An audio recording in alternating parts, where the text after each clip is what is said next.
Olá, meus irmãos.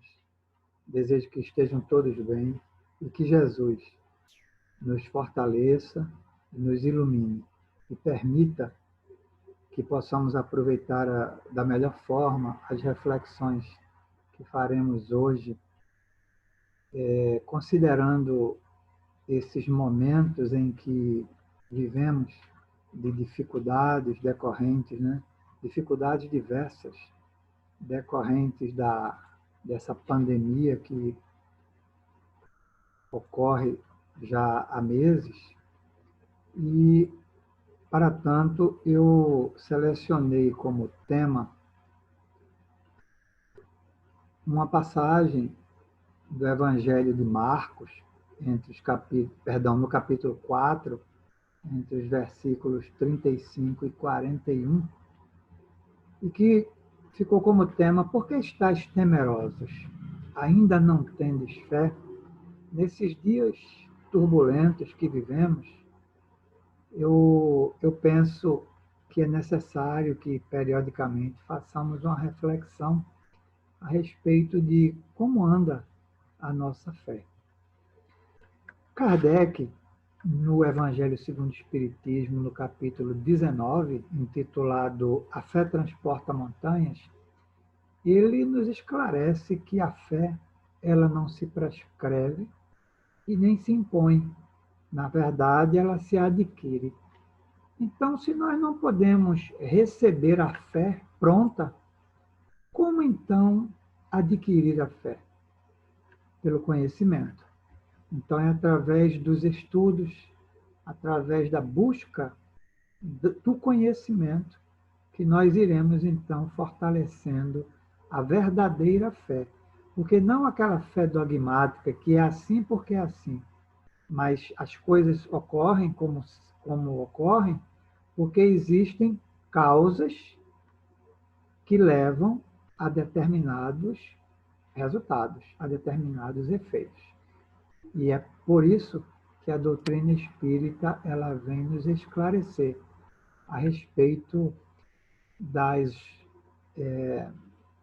leis divinas e de como é que funciona a vida do lado de cá e do lado de lá, no plano espiritual.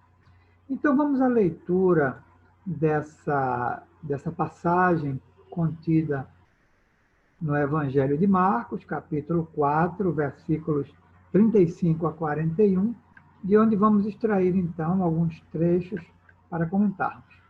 Naquele dia, chegado o fim da tarde, diz-lhes: atravessemos para o outro lado.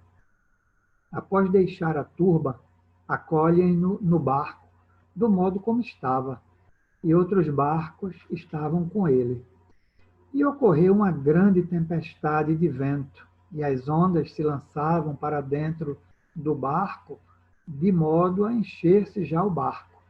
Ele estava na popa, dormindo sobre a almofada. O despertam e dizem-lhe: mestre, não te importa que estamos perecendo? Despertando-se, repreendeu o vento e disse ao mar: silencia, cala-te. Cessou o vento e houve grande calmaria. Disse-lhes: por que estáis temerosos? Ainda não tendes fé? Temendo muito, diziam uns aos outros: quem é este homem que tantos ventos quanto o mar lhe obedece?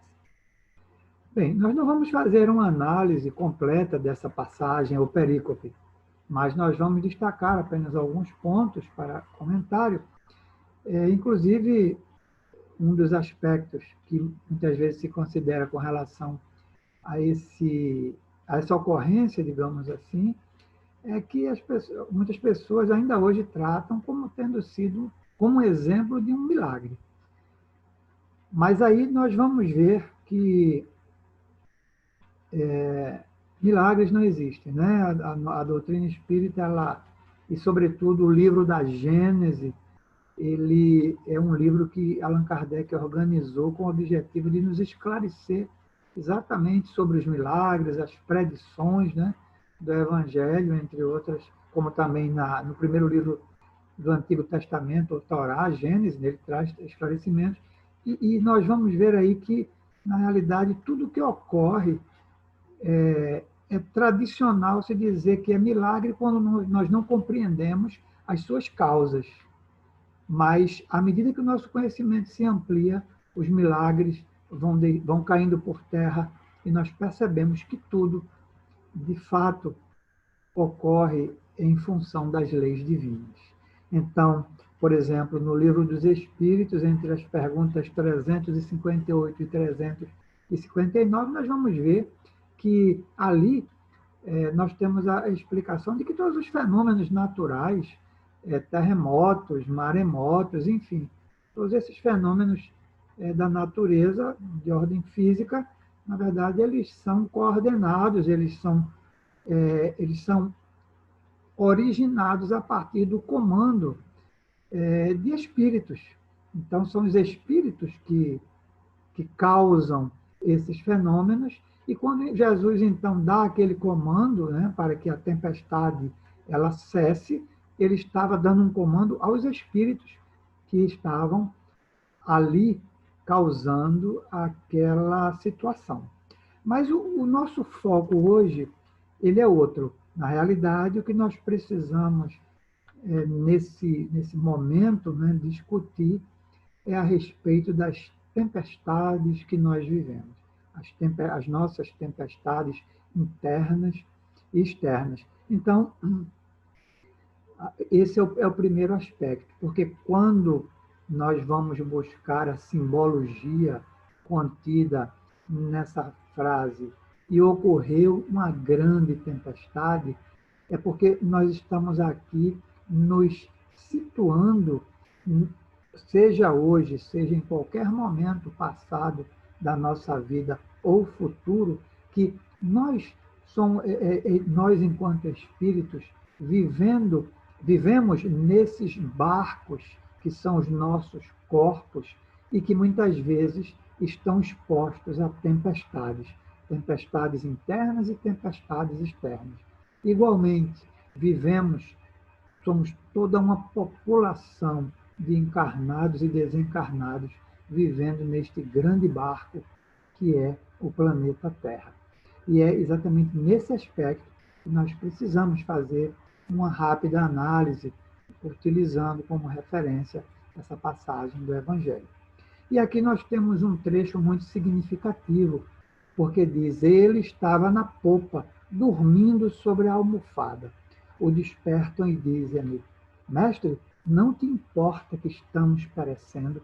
Quantas vezes, né, nós passamos por dificuldades e nessas situações, em vez de reagirmos utilizando a certeza de um futuro melhor, a certeza de que essas tempestades, essas dificuldades nas nossas vidas, elas representam provas que todo espírito precisa passar para se fortalecer e também para se avaliar ou até se autoavaliar com relação às melhoras que já tenha desenvolvido do ponto de vista moral e intelectual, e em vez disso nós ficamos assumindo a situação de vítimas e muitas vezes até reclamando, né? Achando ruim porque Deus não me ajuda, Jesus não me ajuda, meu anjo da guarda me abandonou.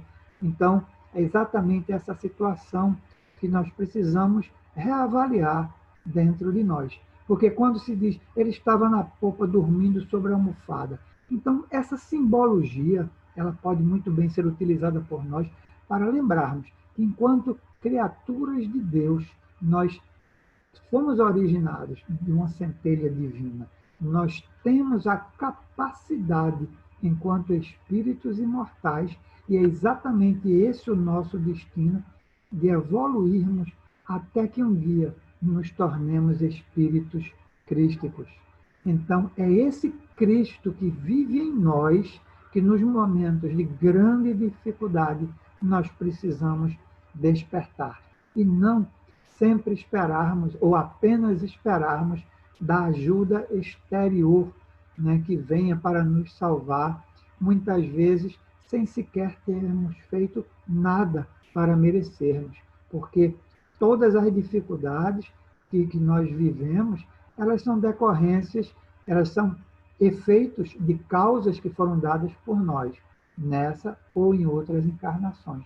E é exatamente para vivermos essas dificuldades e nós reagirmos diferente é que nós precisamos vivê-las. Então, quando o Cristo perguntou: por que estáis temerosos, ainda não tendes fé? Essa pergunta é atual. Essa pergunta é para mim. É exatamente essa fé que cada vez que eu estou com medo de alguém, ou de alguma coisa, ou de algum evento, significa que quanto maior o meu medo, a minha fé ainda não está do tamanho que eu preciso para que possa encarar de frente a dificuldade e reagir de forma melhor. Então, para para a conclusão das nossas reflexões, eu trago aqui uma mensagem de Emmanuel contida no livro Caminho, Verdade e Vida, em que ele nos chama a responsabilidade, nos chama a atenção para o fato de que, na atualidade dolorosa, inúmeros companheiros invocam a cooperação direta do Cristo. E o socorro vem sempre, porque é infinita a misericórdia celestial. Mas, vencida a dificuldade, esperem a indagação. Onde está a vossa fé? E outros obstáculos sobrevirão, até que o discípulo aprenda a dominar-se, a educar-se e a vencer serenamente com as lições recebidas.